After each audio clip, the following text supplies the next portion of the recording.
Hey guys, how's it going? My name is Arden, and today we're reviewing the Fantastic Four Empire tie-in. So, um, we talked about Empire number one. Fantastic Four's tie-in. So it's a little complicated because basically the Fantastic Four main series is running throughout all of this and will be tying into Empire, but there's also a mini series of Fantastic Four tie-ins called Empire Fantastic Four. So there's a lot going on in the world of Fantastic Four around Empire, which makes sense. They're like half of the story. What I quite like about this story, well, there's a few things. For one thing, I almost forgot about this part, is we open on like a really cool series of pages depicting this battle between the Kree and the Skrull on the ribs of a forgotten Celestial who was like, well, its corpse, I should say. And then that's part of like a series of stories the Kree and Skrull are sharing with their elders, and they talk about how all that's passed down, and it basically exists within the minds of these two kids that the Fantastic Four found in Empire Fantastic Four number zero. Um, for Dan Slott, that's all really well written. That he's obviously the writer of this book, along with Paco Medina and Sean Ikasi, I'm guessing, and then Marcio Menez and or Menz and Eric Arxienga as the colorists.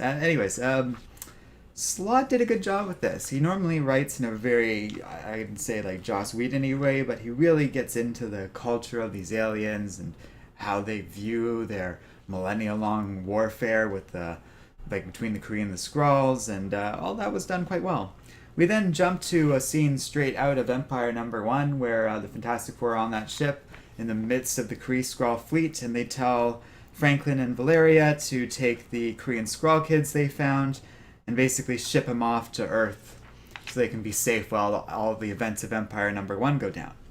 And so the thrust of this book, and presumably the rest of the tie-ins with Empire for Fantastic Four, is about Franklin and Valeria and these alien kids being on Earth. And then the kids immediately start fighting, and a great little thing is the Skrull transforms into a giant snake. uh, Valeria kind of panics and activates a little help beacon that calls out to other superheroes, which brings in Spider-Man and Wolverine. And it's all a nice little nod to the new Fantastic Four team from way back in the day that also featured Hulk and Ghost Rider, along with Wolverine and Spider-Man as the Fantastic Four. They kind of get pulled into the chaos, and meanwhile there's a bunch of setup about these ninjas basically closing in. And I think the idea is they work for the Kotati. They're kind of like this monastery in Vietnam that worships plants and stuff like that, and they talk about how the trees are speaking out to them. So I assume they're part of an order that worships these aliens that turn out to be the villains of Empire number one. And if so, that's pretty cool. They summon something called the Dark Harvest, which seems to be a group of deadly warriors with technology and other weapons by the looks of it.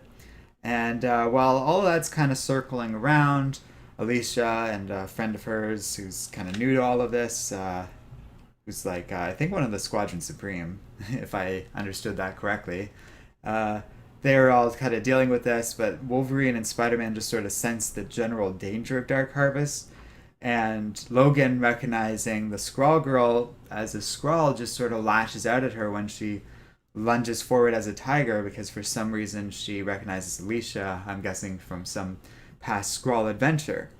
So she jumps in, Logan strikes out, and that's how the issue ends. So there's not actually a lot to this issue. It's pretty short and simple, and we don't even get like Spider-Man and Wolverine in these cool outfits that they're shown on the cover. Now, when we were talking about the Spider-Man comic I reviewed this week, which a bunch of you have already seen by now, I talked a lot about pacing and how a lot of older comic books are better at fitting more story in a shorter amount of book time, basically. In a shorter span of pages, older comics could tell a lot more of a story in general. They did this in part by not setting up as much ambience. We don't get as much fun times with like Spider-Man swinging around with Wolverine, and Dan Slott does a good job with the dialogue between those two. He does have fun Spider-Man down well after all these years. That makes sense, but